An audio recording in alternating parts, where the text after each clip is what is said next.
Benefits of an organizational ombuds, part of the series Titans of Mediations, with seasoned mediator trainer Dr. Barbara Sunderland Manuso. That is your topic for today. Welcome to the Lawyers and Mediators International Show and Podcast by instantmediations.com, where we discuss law and conflict resolution topics to educate both professionals and everyday people. Catch regular episodes on YouTube, the Instant Mediations app, and anywhere you get your podcasts. Just remember, nothing in these episodes constitutes legal advice, so be sure to talk to a lawyer, as cases are fact-dependent. Hi, my name is Mac Pierre-Louis, attorney, mediator, and arbitrator, working throughout Florida and Texas. And I am Natalia Łowska-Czajka, advocate, mediator, and arbitrator from Warsaw, Poland. And I'm Dr. Barbara Sunderland Manuso. I'm a trainer, practitioner, and I'm in Newport, Rhode Island, and Houston, Texas. And today I am delighted to introduce one of the titans of mediation, Dr. Neil Katz. And Dr. Katz has been a professor for over 50 years. He has co-authored over 60 publications. He's written many books, and he also has received many accolades, including the Martin Luther King Jr. Human Rights Award from the Syracuse community for his long career and commitment in nonviolent conflict resolution. And also he has been the Distinguished Professor of the Year Award from the College of Arts, Humanities, and the Social Sciences at Nova Southeastern University.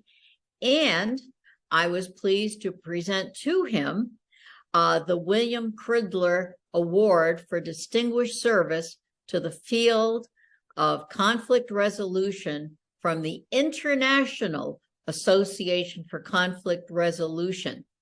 It was a major, his accomplishments are just major. He's contributed so much. And what we're very pleased today that he's going to inform us about is the communication and conflict resolution skills and being an ombudsman, an organizational ombud. So Dr. Katz, thank you so much for joining us today and participating in the program. Thank you for inviting me. And what I'd like to know and let our audience know, what is an ombudsman and what brought you to this point of recognizing how it complements the mediation field? Tell us more about that, please. Sure. Well, now we call them ombuds, so we don't have to go to ombudsmen or ombudswomen or ombudspeople. So we call them ombuds. And 6 years ago, I didn't know the word existed. I certainly couldn't spell it or pronounce it. But I was invited to be part of a research group that studied ombuds in the federal government of the United States. And every government agency, of which there are hundreds, has one or more ombuds in the federal sector. And that was mandated back in 1996. So anyway, ombuds, it has had taken different forms. I think, Barbara, you had mentioned that it started in Sweden in the early 19th century, 1806 or 1807, I believe. At that point, they were a representative government to keep an eye on government wrongdoing. But as we know now, this is supposed to be funny, the governments don't do any wrongdoing. But anyway, it traveled across the ocean to the United States and didn't become prominent until the 1960s. One of the places where ombuds now is very prevalent is higher education. So I took an interest in what's called organizational ombuds, and that are what we call internal facing, that they work with employees in organizations. And I'll just go very briefly. They are different from every other dispute resolution apparatus within an organization in that they work very informally. We call people that come to an ombuds, we call them visitors. just to stress the informality. They are independent. They report to the highest office, so usually the CEO or the president or sometimes even the board. So we don't have people that we have to go through different layers to get things done. They are neutral. They don't advocate necessarily for the employee except for fairness. We advocate for fairness, but we're not taking sides, and we certainly don't protect the institution. And the last thing is that they swear by confidentiality. So whatever is discussed when a visitor comes to see an Ombuds, we keep that very confidential. I can tell briefly sort of my career that it's interesting that I lobbied the president of our university, Nova Southeastern University, for 6 years to consider having an Ombuds. But that didn't quite have the result that I wanted. But we have a new dean now for our new college. It's called the Helmholtz College of Arts and Science and the Guy Harvey Research Center. This new dean really liked the idea and said that she would create an Ombuds office only if I would do it. Wow. I didn't want to do it because I'm 77 years old now. And I need a new job like a hole in the head, but I didn't want the opportunity to pass by. So I said I would do it on a limited basis. So it's done within our college for full-time staff and full-time faculty. And in terms of my career, I realized that in some ways I was like born to do this, even though I resisted taking this on. Because the book that when I talk about this book, Communication and Conflict Resolution Skills, which has been in print now for 37 years, really talks about the primary skill set of an organizational ombuds. Yes, so that book. That I realized this would be an opportunity for me really to put this material into practice and sort of, really live by what we put in the book, which is more rapport building, reflective listening, using an empowering model of problem solving. Yeah, thank you so much, Dr. Katz. So I'm sharing the book on the screen. If you're listening to this podcast, be sure to check out the YouTube channel, Lawyers and Mediators, so that you can see what we're looking at on screen. And I'm going to minimize this to also show your website, Neil Katz and Associates. That's neilkatzconsulting.com, giving the website out in case people want to follow up with you and check you out and learn more about what you do. So, no problem. So my question is related to what is a practical example of a situation where Ombuds might be used, because we hear about how it's conflict resolution and some people are kind of used or not used to the word, but for the lay person out there who knows that there's an Ombuds office in their agency or organization, can you give us some practical examples of scenarios that typically come up? Sure. So a couple examples. One be if you are in the workplace, so you could be a faculty member, you could be a staff member, you could be part of Walmart or whatever. And if you were having an issue, a communication issue, or maybe even an active conflict with Natalia, you could elect to come to the office of the Ombuds. So you would call, we have a dedicated private phone line, or we have our own email. You would request a meeting with the Ombuds. When you would come to talk to me, so either one of you could talk to me without the other person knowing about it. I would listen to your perspective on the situation. I might offer some other perspectives, some other ways of possibly looking at it, what we might call reframing in mediation. But primarily, we would explore options. One option would be that you would talk to Natalia to see if she would engage in the facilitated meeting with myself, with the Ombuds present, which would provide some safety and boundaries and some help in the communication within that meeting. Another option would be that you would ask me to approach Natalia. Would she be interested in participating? Another option might be filing a complaint or a grievance with human resource. You probably wouldn't do that with nice Natalia, but you might consider that. Another option would be just gaining perspective about it and living with the situation, or trying again to approach Natalia without an Ombuds, by yourself. And we could role play that situation. We could use some of the techniques in our book. I would be Natalia, perhaps, and you would role play how you might approach me. So we would explore different options and the consequence, sort of the upside and downside of those particular options. So that would be one instance, but let me give you another instance. Let's say that Barbara is not experiencing the joy that she has done for many years in the workplace. So something has changed. Maybe it's a new supervisor, maybe it's a new colleague or colleagues that she's not getting along with, that she believes she's not being valued or getting the short end of a stick. So we might say that's an internal problem or intrapersonal problem.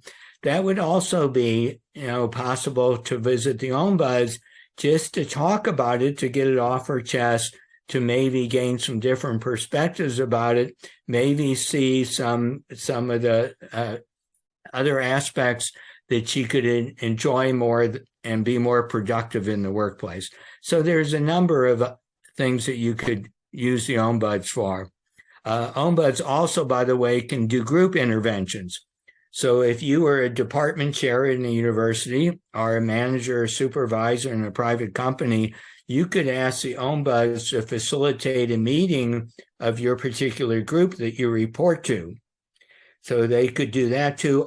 Barbara does tons of training, and Ombuds could train, for instance, how to have a difficult conversation, or other kinds of reflective listening or problem solving or assertion skills. So there's a number of ways for Ombuds to make contact with people and, prove to be beneficial. So I can see that, and you mentioned that it absolutely fits your personality. This is where you found yourself so well.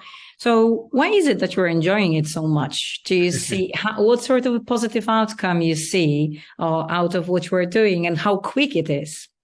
Okay, great question. But unfortunately, I haven't been in this role long enough to answer the way you posed it. But I can tell you that in 51 years of being a university professor, I had two major, I would call them conflicts, but two major issues that came back. The first time, there wasn't an Ombuds at the university I was at the time. So I merely, because the conflict resolution program was on a voluntary basis, that wasn't part of our job obligations. So I could leave that. So because of the issues that were emerging, I left the voluntary conflict resolution group and went to another group. And then within 1 month, got a grant, which ended up to be more than $1.5 million. So in that case, we didn't lose that revenue. So we didn't have a direct loss in terms of the direct cost, but I moved it from one organization or one unit within the organization to another unit during the organization. And eventually, I sort of resolved this on myself and, repaired the relationship with the person that I was having the conflict with in the first place. But anyway, it took a while. So we talked about therapy before. I had to do sort of therapy in myself. The second instance, which would have been handled much differently had there been an Ombuds. And by the way, Barbara and other people on here, this is written in Levina's book. So I wrote a chapter that's largely biographical in that chapter. So I was having an issue with a supervisor. I didn't know what to do about it. And, the supervisor had some power over me. So I went along with his suggestion and changed my role within that part of the organization. But then I still wanted to pursue it. So I was told I could only pursue it in the formal channels of the university, which in this case was going to human resources. When I took it to human resources, they told me I needed to file a formal grievance. All I wanted was a third-party facilitator to facilitate the discussion between myself and the other person, because I thought there were some communication nuances that maybe I wasn't picking up on, and vice versa. I was told that's not possible. We don't do that within human resources. So I had to file a grievance and then file for damages. I never even thought of damages. I didn't even know the word in the legal sense. I know lawyers know that. So I had to ask for damages. But anyway, in that case, I don't think it was anybody's fault, but it took a year and a half to work its way through the system. Eventually, I was only called for a meeting that lasted for about 15 minutes, and they had a tribunal, a court made up of 3 people that were at the same level as the other person, my counterpart in this situation, and it resulted in a form letter. But more importantly, the cost of that was considerable. Psychologically, I was somewhat divorced from the institution. And I say this, with some humility, but just to make a point, I think I gave maybe 40% of 100% to the institution. So they were losing 60% of my salary and the benefits. And even more importantly, I talked to colleagues about not applying for professor positions at the university and probably even turn some students away. So if you look at sort of the direct costs, they were in the hundreds of thousands, if not even millions of dollars. And psychologically, as I said, I was not giving 100%. Eventually, that also had a good resolution. I gained some perspective on the situation. I did move my role within that organization, and now I would handle it much differently. My point is, I should be clear, my point is, if there was an Ombuds, it would have been dealt early on at this informal level. We would have looked at options of just learning to live with it, changing my role in the organization, consulting a lawyer. I wouldn't have done that, but that would have been an option. Going to HR, going to legal, going to employee assistance program, the more sort of therapeutic end of the university. But I didn't have an Ombuds to help me explore different options and the upside and consequences of those options. So I went to the only place to put it on the agenda, which in this case with human resources, I think that had more negative effects than positive effects. And that's really, it's my own experience that really lends me to feel very strongly about the benefits of an organizational Ombuds. Dr. Katz, you are such a wonderful contributor to the field of conflict management. You are a super titan from sharing your personal experiences to taking that experience and making it manageable and being a blueprint for other people. And the Ombuds role, of course, as you just said, if the organization has an Ombuds, it doesn't go up through human resources, which takes it into a bad track of a legal consequence, and Ombuds makes it into a productive opportunity where people have an opportunity not to feel that they're being punitive to themselves or to the organization. And so the strength of being an Ombuds is absolutely outstanding. And the book you mentioned was the de Goyer Handbook of Organizational Conflict Management, which Dr. Lavina Wilkins is one of the co-editors. And so your chapter in that book is outstanding. And of course, your book of communications and conflict resolution skills which is part of what you do as an ombudsman. Mhm. 37 years, that book in the third print. That is quite an accomplishment in academia.